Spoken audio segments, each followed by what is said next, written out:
right, well, it is officially the year of the next presidential election, 2024. And at the top of that year, things aren't looking very good for Joe Biden. Black, Hispanic, and young voters are abandoning Biden, according to the Roper Center. Biden holds just 63% of black voters, a decline from the 87% he claimed in 2020. And Biden is trailing Donald Trump among Hispanic voters, 39% for Trump and 34% for Biden. And among voters under 35 years old, Trump leads Biden 37 to 33%. This comes as Democrats argue that President Biden is being underestimated. Kessler, co-founder of the centrist think tank Third Way, said, quote, Biden faces challenges going into 2024, but I'm baffled by seemingly smart people writing his chances off. Those smart people are just looking at the numbers, friend. Meanwhile, other polling shows that more Americans want the government to pay attention to foreign policy issues this year. 38% of Americans identified foreign policy as one of the top 5 issues that the government should tackle in 2024. According to a new poll from the Associated Press, this is more than double the percentage of Americans who listed foreign policy as their top issue in 2023, per The Hill. Joining us now to weigh in is host of the Savvy Sabs podcast and co-host at the Revolutionary Blackout Network, Sabrina Salvati. Welcome, Sabrina. Good morning. Thanks so much for having me on. So are you one of these pundits who should know better, who's counting out Joe Biden's chances? How dare we all lose faith, I guess? I guess so. I mean, for me, I'm just looking at the data. I'm looking at the numbers. I also saw a segment from MSNBC recently that showed that Joe Biden's approval rating is the lowest among presidents from the 90s and now the 2000 era going into a re-election. And we know that presidents that have had lower approval ratings did not win re-election.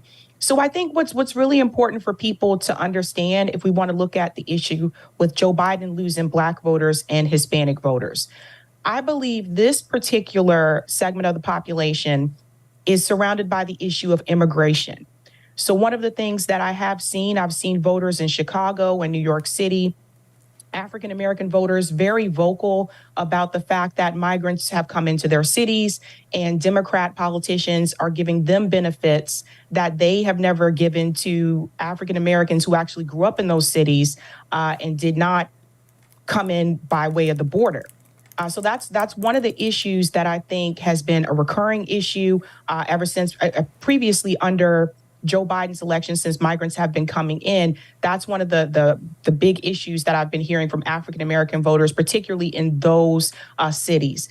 There's also this issue of the fact that you do have organizations like ADOS that also has been addressing the issue of giving African-American descendants of slavery reparations in this country, which has not happened.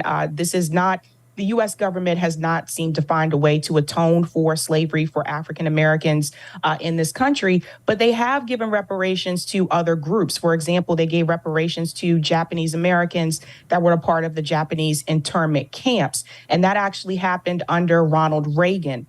So now we're hearing African American voters that typically would vote for the Democratic Party become more vocal about the fact that they feel as though we are the last ones on the list when it comes to the agenda for the voters, for the American people, and that other groups are pushed ahead of African Americans. So we're at the bottom. When it comes to the Hispanic voters, I've heard a lot of them be vocal about the fact, again, with the immigration issue, they're complaining that it's not fair that benefits are being offered to migrants when some of them, like, they came into the country legally and they did it the right way. So they feel like it's just not fair that those benefits are given to migrants. But this all points back to the foreign policy issue. The reason why we have an immigration issue in this country that we have right now has to do with the U.S. government's involvement in foreign affairs in these countries.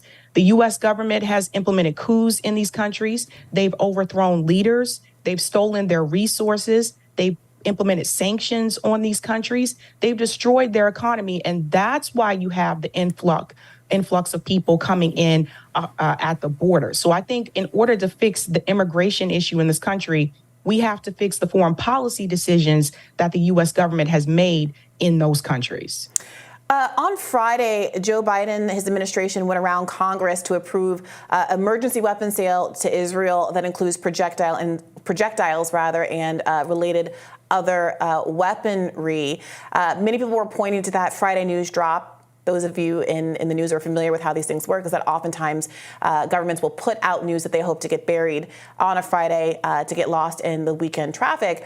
And the reason why people might find that to be unpopular is exactly what you were alluding to there, Sabby. The idea that there does seem to be these workarounds. He can go around Congress. He can do executive orders when it comes to the agenda items that he is personally invested in this case, continuing to fund Israel and its bombardment of Gaza, but not certain other policy priorities that would go to the benefit of domestic Americans, including student debt, a $15 minimum wage, and other policy priorities, the PRO Act, that we were told over the last 3 years were impossible because of Congress. What role do you think his failure to deliver substantively on some of those policy promises from 2020 is affecting the shift we're seeing in voters from 2020 to now, keeping in mind that issues like reparations and the like have been ongoing, long-time concerns among certain groups without seeing the shift that we're seeing now between 2020 and 2024?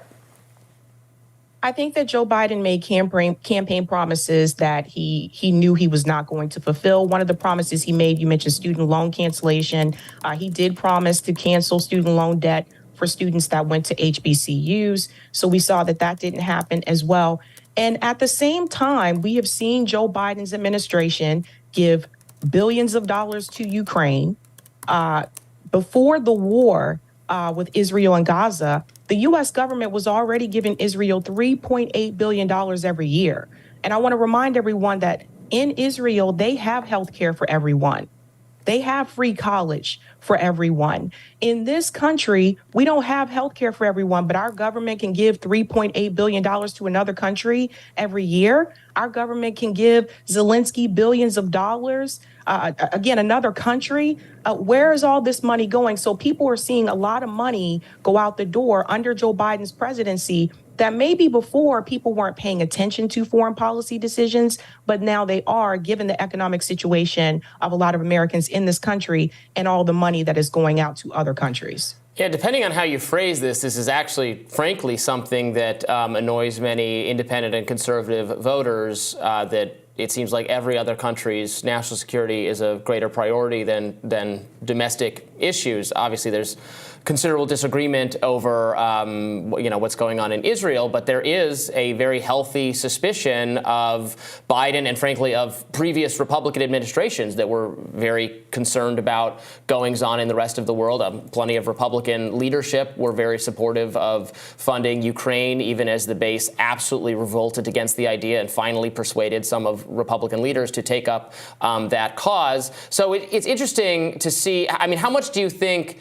Trump will actually, benefit from this dissatisfaction with Joe Biden? We actually haven't heard from Trump a lot lately on substantive questions, particularly on foreign policy questions, and it's not totally clear what he would do differently with Israel and Ukraine, even though, in the past he has been a voice for restraint, for instance, with the Iraq War. I think you could certainly fault the way he actually governed on that front, was not very committed to a restrained foreign policy. But is it the case that the voters you're describing, young people, black people, Hispanic people, are they actually going to say, Trump might be offering something closer on foreign policy to what we want, or is it merely the case of we're done with Joe Biden and we're going to look at third parties?